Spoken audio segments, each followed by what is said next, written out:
All right, so Andrew Tate's dark content strategy is actually freaking broken for selling information online. And as you can see here, I've broken the full thing down. Wild stuff ahead, but there's a few things that I wanted to point out specifically that we're going to go over. The first one is Andrew Tate's dark content strategy that made him the most Googled person on earth and how you can use it to sell a crap ton more info by as soon as next week. Two, a sneaky little trick developed by a top 0.1 OnlyPans doe. I'm sure you get what I'm saying there, to get an entire clipping army at your disposal for entirely free. And as far as I know, she actually developed it, which is actually really impressive. And 6 lost clipping quote unquote maxims from a kid who got banned from both Harvard and Columbia University and then went on to use short form clipping to get rich. And actually a lot more that I didn't feel like coming up with a sexy bullet for. First link in the description if you want free info marketing resources. Other than that, let's hop right on into it. So what exactly is Andrew Tate's content strategy? It's actually something that is incredibly boring to a lot of people, but there's actually a lot of meat in this video as well. And so once I actually reveal it, a lot of people are going to get off this video, and I don't really care because those people are bums and aren't going to make it anyways. And that is short form clipping. Okay, it's boring. I've revealed the answer. You can leave now. Andrew Tate's funnel on Twitter absolutely sucks. His VSL is trash. It's literally a minute long. Like, what is this? Like, why am I looking at like Superman Tate in front of me? Students have Like, this is not how you market a funnel. And so there's many things that go into the fact that he was the #1 person to be Googled for a very long time, including like sociological factors and other marketing factors, which I went over more in this video. But today we're going to be talking specifically about his content strategy and how the frick he did all this stuff. And so what is the sort of layout of the whole pyramid scheme that we got here from the top G?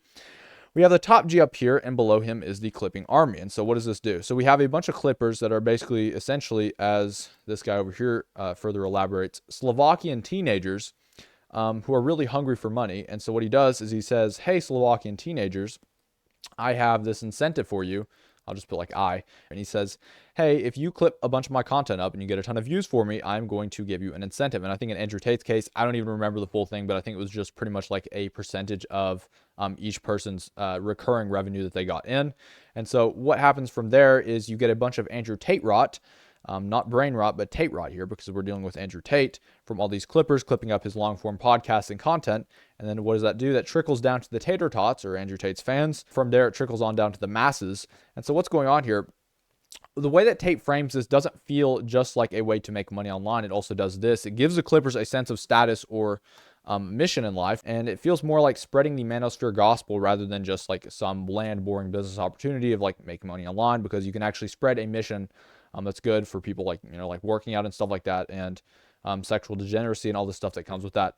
And so it doesn't just feel like they're doing it for money, but actually like they are making a change in the world. And so it's like, bro, we're waking people up, bro. We got to do clips for Andrew Tate. And so ultimately Andrew Tate's goal was to build a movement instead of just a business, and it really did that.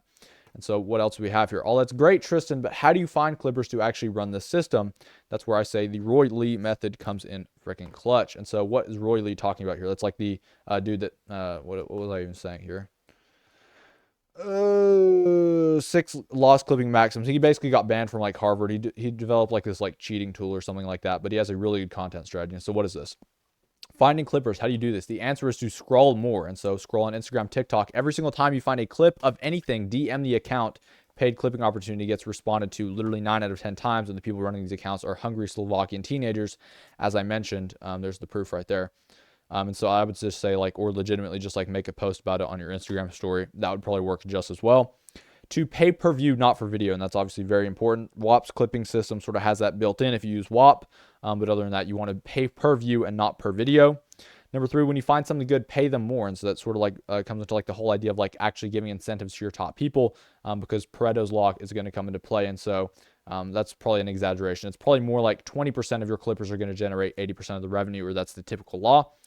Number 4, make sure you have enough content to clip. And so go on a bunch of podcasts, as Tate did, right? Tracking ROI, don't do it. I don't really know what he's talking about there. I'm just going to ignore that one. And so a bonus hack, gamification here. So Roy Lee mentioned incentives for top performers, but didn't say a word about gamification. And so if you can cultivate a competitive spirit among your clippers and reward bonuses for top performers, it's only going to get you better results. And bonus hack 2, the OnlyPans doe gift hack. And so what I'm talking about here is there's like this like top 0.01 OnlyPans doe. And what she did was she had a really unique system to actually get a bunch of people to clip her content for completely free. And that's where she said, hey, if you clip a bunch of my content, I don't remember like the exact KPI. I'm not going to look into it too far. I don't even want to look at this crap. All of it's like deplorable, just degeneracy, but it's a genius marketing play. And so she pretty much said like, hey, I have this free gift prepared. I'm sure you can, sort of guess what the free gift was. And if you clip out a bunch of my content, I'm going to give you this free gift. And so what that did was it got like a ton of like just insane degenerate simps, to basically like thousands of them, just to post like a bunch of her content online, and obviously derive a lot more traffic to her product. And so that's pretty much all I have to say for today. If you want some free info marketing resources, first link in the description, whole bunch of stuff in there. I'm not actually like even exaggerating. Like, I put a ton of work into that. There's a ton of resources there and super cool. So you can check that out if you want to. Second one is if you want to work with me to sell more info, whether it has to do something with funnels, copywriting, or something else, check out the second link in the description, where it's my free work with me sales page. Well, I would hope a sales page would be free, but it is. And so you can check that out if you want to sell more info. Other than that, take it easy, or better yet, don't.